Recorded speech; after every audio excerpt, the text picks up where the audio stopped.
मणिपुर हिंसा की वायरल तस्वीरों ने पूरे देश को शर्मसार कर दिया। पीड़िता के पति ने आज तक से बातचीत की और बताया कि 4 मई की खौफनाक घटना कैसे हुई थी, कैसे पुलिस के सामने उनके घर पर हमला हुआ, उनके सामने उनकी पत्नी के भीड़ ने कपड़े फाड़ दिए, लेकिन पुलिस खामोश रही, मूकदर्शक बनी रही। ये भारतीय सेना का हिस्सा रहे जो करगिल युद्ध के दौरान देश की सेवा में लड़े। ऐसे में वो कहते हैं कि मैंने देश की रक्षा की, लेकिन ये दुख की बात है कि अपने परिवार की रक्षा नहीं कर पाया। तो आज तक से मणिपुर पीड़िता के पति ने बातचीत की है और 4 मई की घटना की खौफनाक आपबीती जो है वो बताई और कहा कि मेरे सामने मेरी पत्नी को निर्वस्त्र किया। मैंने श्रीलंका में देश के लिए जाकर सेवाएं दी, मैंने करगिल में दुश्मनों से सरहद पर युद्ध लड़ा, सरहद की रक्षा कर गया, लेकिन जब बात परिवार की आई तो मैं रक्षा नहीं कर पाया और इस बात को लेकर मैं अपने आप को माफ नहीं कर पा रहा।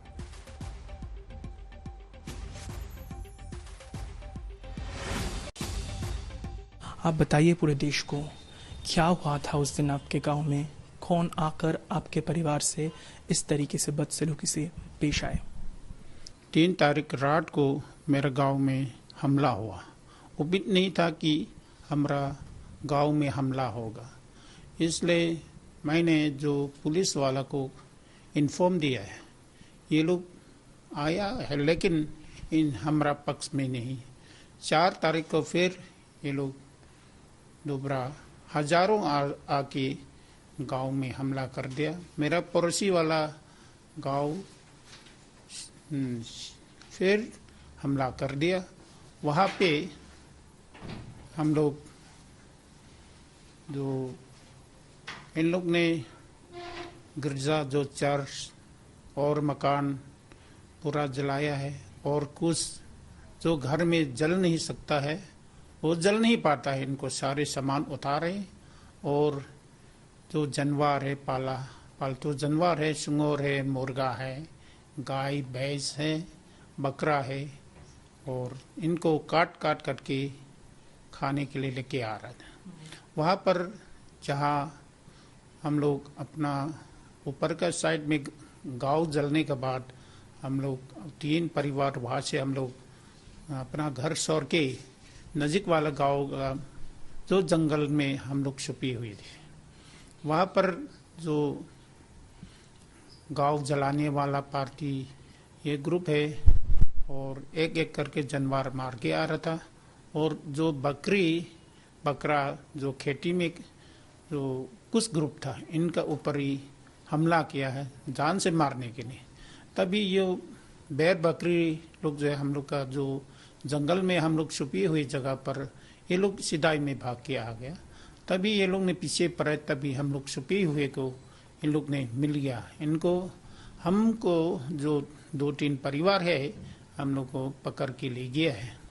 वहाँ पर हम लोग अलग अलग से ले गया, कोई ज़्यादा दूर नहीं, फसला नहीं है। फिर भी जो और एक औरत है, मेरा बीबी है, एक लड़की है और मेरा मामा का लड़का का लड़की है और ये मेरा छोटा भाई जो ताऊ का लड़का और इसका परिवार भी है। हम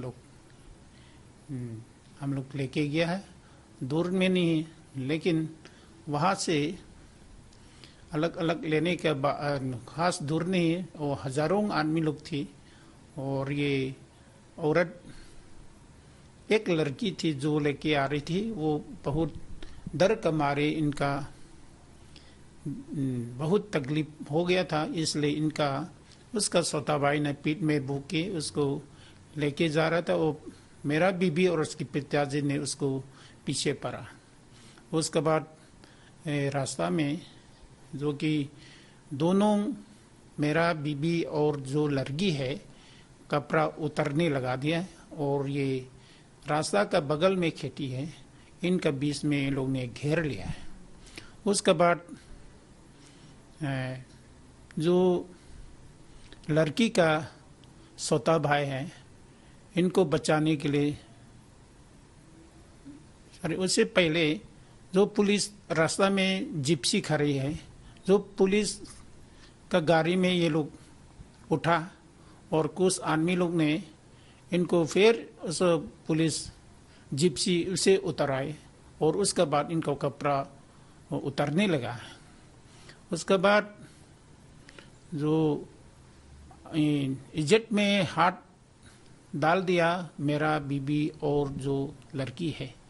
जो लड़की का छोटा भाई था, उसने उसकी दीदी को इज्जत को बचाने के लिए जो उसके पास आए, तभी ये लोग ने उसको भी जान से मार दिया, उसका पिताजी को भी जान से मार दिया है। और ये जान से मारने के बाद जो है मेरा बीबी और वो लड़की अपना जो पिताजी और छोटा भाई का पास जाने के लिए कोशिश की, इनका रो रो करके। जो जान मारने वाला पार्टी ने यही बोला कि दोनों मरना नहीं चाहता है तो यहाँ छोड़ के भाग जाओ, नहीं तो दोनों को भी मार देंगे। यही बोलने के बाद दो महिला है, वो दोनों वहाँ छोड़ के फिर भाग के जंगल होकर दूसरा गांव में जो छुप छुप करके भाग के वहाँ पहुँचा है।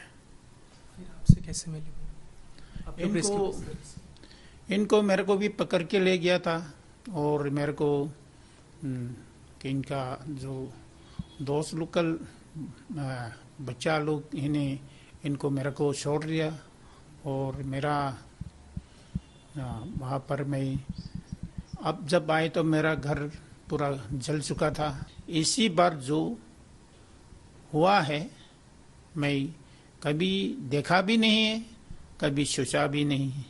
इसलिए मैं बहुत दुख के साथ इतना मैंने जो फौज के अंदर ही देश सेवा किया है, लेकिन मैं रिटायर आने के बाद अपना फिर भी बोलना चाहता हूँ, अपना परिवार, अपना घर, अपना गांव, अपना बीबी इज्जत भी बचा नहीं पाया। ये दुख के साथ कहता हूँ। पुलिस स्टेशन में मैं मुश्किल से पहुँच के FIR कराया है, और उसके बाद हम लोग अपना गांव छोड़ के आ गया है। और ये पुलिस ने कुछ कार्रवाई नहीं किया, और ये कोई भी हम लोग अपना गांव छोड़ के आने के बाद भाग करके अपना गांव से दूर होते जा रहे हैं। इस मौजूदा हालात में आप क्या मांग करेंगे, किस तरीके से जस्टिस मांगेंगे? भारत सरकार का हाथ में ये होना चाहिए। हम लोग जो माइनॉरिटी जात और मेजॉरिटी जात है, एक साथ जीना मुश्किल है, जी नहीं हो सकता है। हम लोग के जीने के लिए भारत सरकार कुछ न कुछ करे।